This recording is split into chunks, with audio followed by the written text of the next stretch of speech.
In the shadows of the Cold War, a clandestine world of espionage and intrigue unfolded. Among the many secrets held by the superpowers, one incident would come to symbolize the high-stakes game of intelligence gathering between the United States and the Soviet Union. A moment that tested the limits of espionage, diplomacy, and the balance of power in a world on the brink of conflict.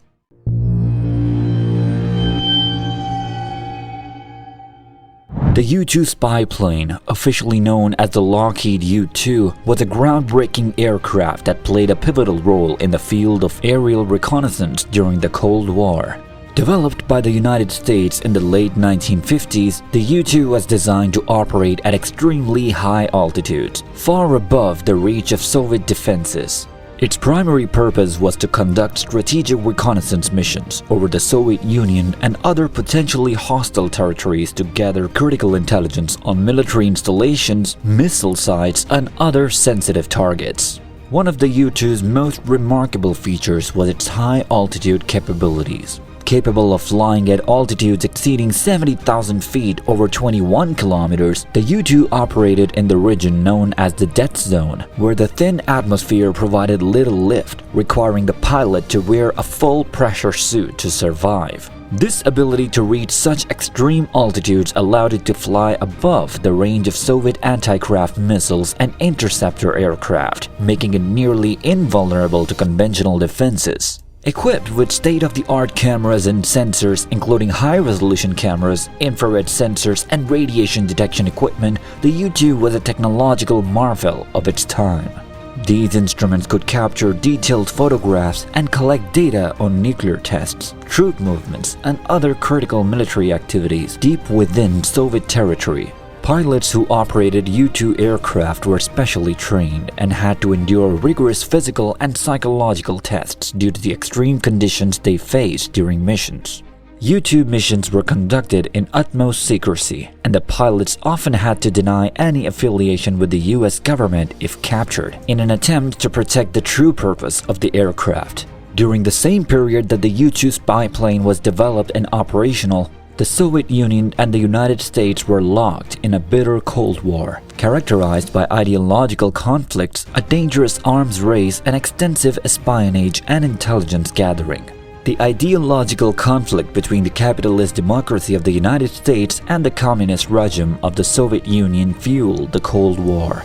Both superpowers sought to spread their respective ideologies and influence across the globe, leading to proxy conflicts and geopolitical maneuvering.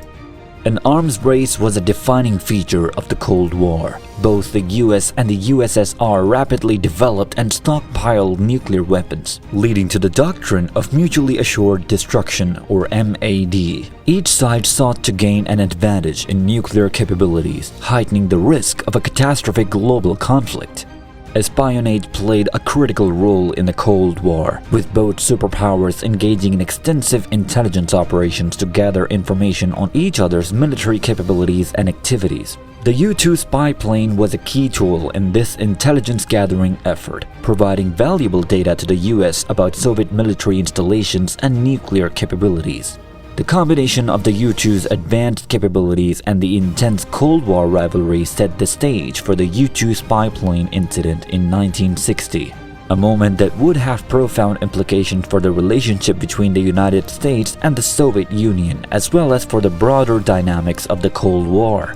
On May 1, 1960, high above the sprawling Soviet landscape, a covert operation was underway. Francis Gary Powers, a seasoned CIA pilot, embarked on a treacherous U-2 reconnaissance mission, soaring from an airbase in Pakistan into the heart of the Soviet Union. His clandestine objective was to gather vital intelligence on Soviet military installations and activities. As Powers' U-2 aircraft traversed the Soviet skies, tragedy struck over the city of Sverdlovsk, now known as the Yekaterinburg. A Soviet surface-to-air missile guided by vigilant eyes on the ground locked onto its target and unleashed destruction. Powers' U-2 was struck down, plunging earthward. In a desperate bid for survival, Powers ejected from the stricken plane, his parachute deploying just in time to carry him to safety. But safety in this case meant captivity by Soviet authorities. In the aftermath of the U-2's downing, a cloak and dagger diplomatic drama played out on the world stage. The United States initially resorted to a web of deception, denying any knowledge of the U-2's whereabouts. They claimed it was a mere weather research aircraft that had stayed off course and crashed accidentally. However, the Soviet Union swiftly countered these claims with incontrovertible evidence. The intact wreckage of the U-2, along with the captured Francis Gary Powers, became undeniable proof of American espionage deep within Soviet territory. The consequences of the U-2 incident were far-reaching. Firstly, it brought considerable embarrassment to the United States. Their covert activities, once hidden in the shadows, were now exposed to the world. The Soviets, with a keen sense of propaganda, seized upon this opportunity to paint the US as an aggressive actor engaged in hostile espionage against a sovereign nation. Moreover, the incident had a diplomatic fallout. An upcoming Paris summit scheduled for May 1960, where the leaders of the United States, the Soviet Union, France, and the United Kingdom were to meet, was abruptly cancelled. The tension and mistrust generated by the U-2 incident made meaningful negotiations seem impossible.